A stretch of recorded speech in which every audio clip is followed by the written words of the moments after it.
মহাকাশ গবেষণায় সফল ভারত। এই প্রথম সৌর অভিযানে সফল হয়েছে ভারত এবং যেমনটা জানা যাচ্ছে যে ইসরো সেই আদিত্য এল1কে সেই কক্ষপথে বসিয়ে দিয়েছে। 5 বছর এখানেই থাকবে এই সৌরযানটি, সেখানেই সংগ্রহ করবে নানা তথ্য। এ বিষয়ে আমরা আরো বিস্তারিত জানবো। ফোন লাইনে রয়েছেন আমাদের অ্যাসাইনমেন্ট হেড দিব্যেন্দু ঘোষ। দিব্যেন্দু দা, একেবারে সৌর অভিযানে সফল হলো ভারত, কি বলবে?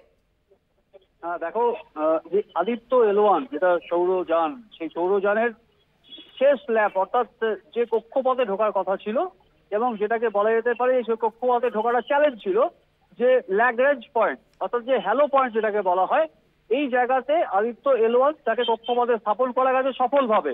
এবং ভারতীয় মহাকাশ যে গবেষণা, সেই গবেষণায় এটা বলা যেতে পারে যে ইতিহাস গড়ল ভারত। তার কারণ এর আগেই কিন্তু আমরা দেখেছি ইসরোর যে সাফল্য, অর্থাৎ চন্দ্রের চাঁদের যে দক্ষিণ মেরু, যে স্যাঁতসেঁতে দক্ষিণ মেরু, অন্ধকার দক্ষিণ মেরু, সেই দক্ষিণ মেরুতে কিন্তু ল্যান্ডার বিক্রমকে সফলভাবে নামিয়েছিল। এবং সেই ল্যান্ডার বিক্রম থেকে যে প্রজ্ঞান অর্থাৎ যে ল্যান্ডার রিকোয়ারমেন্ট থেকে বেরিয়েছে একাধিক গবেষণা, একাধিক ছবি, একাধিক তথ্য, সেগুলো কিন্তু বিশ্বের কাছে পৌঁছেছে। অর্থাৎ ইসরোর যে এই গবেষণা, সেই গবেষণাতে, মহাকাশ গবেষণাতে আরো একটা মাইল ফলক ছুঁয়ে ফেললো কিন্তু ইসরো।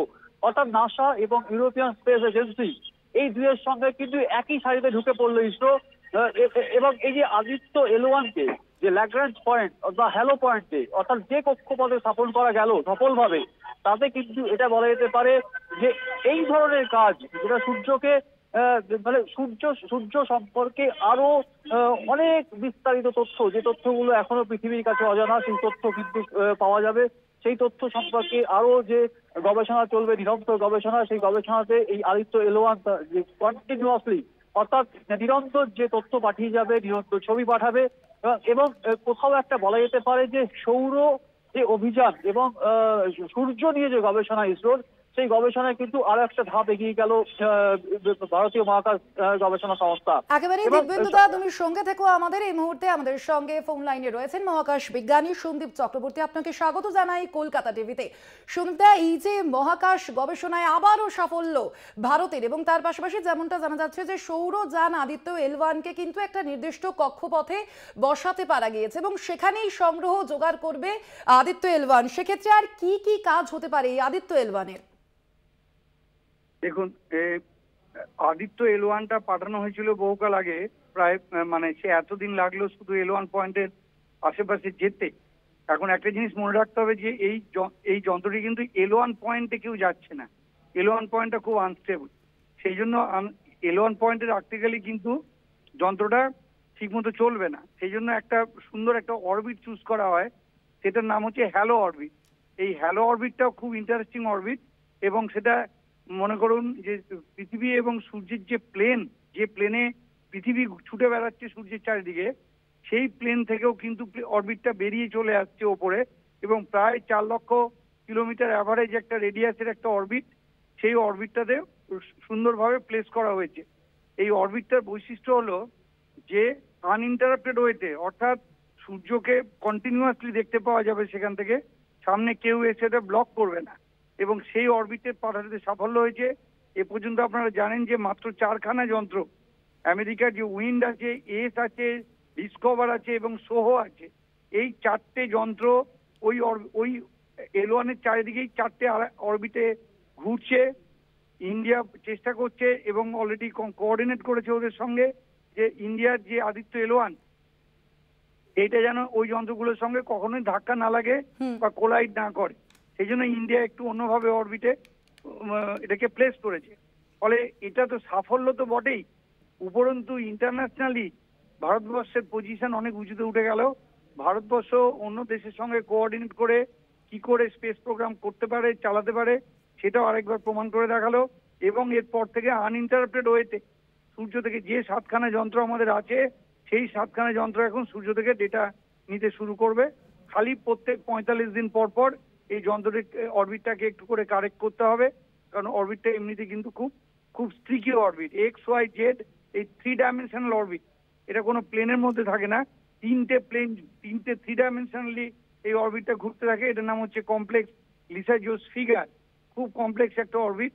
সেই অরবিটের মধ্যে ঘুরতে ঘুরতে আবার সূর্যের চারিদিকে ঘুরছে। মনে রাখতে হবে এটা কিন্তু পৃথিবীর চারিদিকে ঘোরা স্যাটেলাইট না, এটা কিন্তু সূর্যের চারিদিকে ঘোরা স্যাটেলাইট। ফলে এই L1 এর চারিদিকে ঘুরতে ঘুরতে আবার সূর্যের চারিদিকে ঘুরে আসছে 1 বছরে, ঠিক পৃথিবীর মতোই। ফলে এই কমপ্লেক্স অরবিটটার জন্য প্রিপারেশন ইন্ডিয়া বহুদিন আগে থেকে নিয়ে রেখেছিল এবং আজকে ঠিকঠাক মতো রাস্তাগুলোকে অন করে ওটাকে একদম মানে নির্ভুলভাবে প্লেস করতে পেরেছে। আর কক্ষচ্যুত হওয়ার কোনো চান্স নেই। একেবারেই ধন্যবাদ আপনাকে সন্দীপ বাবু। সফলভাবে আদিত্য এল1কে কক্ষপথে, নির্দিষ্ট কক্ষপথে বসিয়ে দিয়েছে ইসরো এবং সঙ্গে রয়েছেন আমাদের অ্যাসাইনমেন্ট হেড দিব্যেন্দু ঘোষ। আমরা আবারও তার সঙ্গে কথা বলে নেব। দিব্যেন্দুদা, তুমি যেমনটা বলছিলেন যে এর আগেও কিন্তু চন্দ্রযানে সফল হয়েছে ভারত এবং তারপরে একেবারে বছরের শুরুতেই কিন্তু সৌরযানেও সফল হলো ভারত। দেখো, এক্ষুনি সন্দীপ বাবু যে কথাগুলো বললেন আমি সেগুলো মধ্যে শুনছিলাম। কেননা এতটা গভীরে যেভাবে এই যে অরবিট, অর্থাৎ একটা কমপ্লেক্স অরবিট যেটাকে বলা হচ্ছে যে হ্যালো পয়েন্ট, হ্যালো অরবিট, এই হ্যালো অরবিটে স্থাপন করাটা সেটা অবশ্যই কিন্তু অত্যন্ত কঠিন একটা কাজ। কেননা যখন আমরা দেখেছিলাম যে চন্দ্র অভিযান যখন হয়েছিল এবং চাঁদের যে দক্ষিণ মেরু অর্থাৎ অন্ধকার স্যাঁতসেঁতে একটা জায়গা, সেখানে সফলভাবে ল্যান্ডারকে নামানো, সেটা যেমন চ্যালেঞ্জ ছিল, সেই চ্যালেঞ্জ সফলভাবে উঠে গিয়েছিল। এবং ইসরো কিন্তু এই যে সূর্য অভিযান, অর্থাৎ সেখানে যে হ্যালো অরবিট, একটা অত্যন্ত জটিল একটা অরবিট, সেই কক্ষপথে যে এই সূর্য যানকে স্থাপন করা এবং এই কক্ষপথে স্থাপন করা মানে আগামীতে সমস্ত সূর্য সম্পর্কে বিস্তারিত তথ্য, বিস্তারিত ডাটা সেটা কালেক্ট করবে এবং সেটা পৃথিবীতে পাঠাবে, সেটা ইসরোর কাছে পাঠাবে। সুতরাং এই যে গবেষণা, অর্থাৎ মহাকাশ গবেষণা যে একটা নতুন দিগন্ত খুলে গেল বলা যেতে পারে। এই যে সৌরঝড় হয়, সেই সৌরঝড়ে টেলিকমিউনিকেশন অর্থাৎ টেলিযোগাযোগ ব্যবস্থা, সেই যোগাযোগ ব্যবস্থা অনেকটা বিপর্যস্ত হয়। সেই সৌরঝড় কতটা টেলিযোগাযোগ ব্যবস্থাকে বিপর্যয় ঘটাতে পারে এই সংক্রান্ত বিভিন্ন তথ্য পাওয়া যাবে।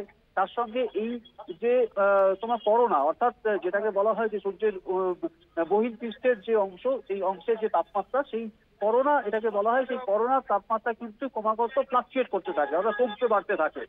এই করোনার যে তাপমাত্রা সেটা কেন কমছে বাড়ছে, সেটা কতটা তাপমাত্রা, সেখানে এই পার্থক্যটা কোথায়, মানে সূর্যের যে বহির্পৃষ্ঠ সেখানে প্রায় 1 কোটি বিলিয়ন এই যে তাপমাত্রার যে পার্থক্য, মানে সূর্যের বহির্পৃষ্ঠ এবং সূর্যের যে করোনা পৃষ্ঠ, এই দুটো পৃষ্ঠের মধ্যে যে পার্থক্য, তাপমাত্রার পার্থক্য, সেই তাপমাত্রার পার্থক্য কিন্তু এই আদিত্য L1 এর যে গবেষণা, আদিত্য L1 যে ডাটা কালেক্ট করবে, সেই ডাটা থেকে কিন্তু বোঝা যাবে যে এই যে তাপমাত্রার পার্থক্যটা কোথায় হচ্ছে।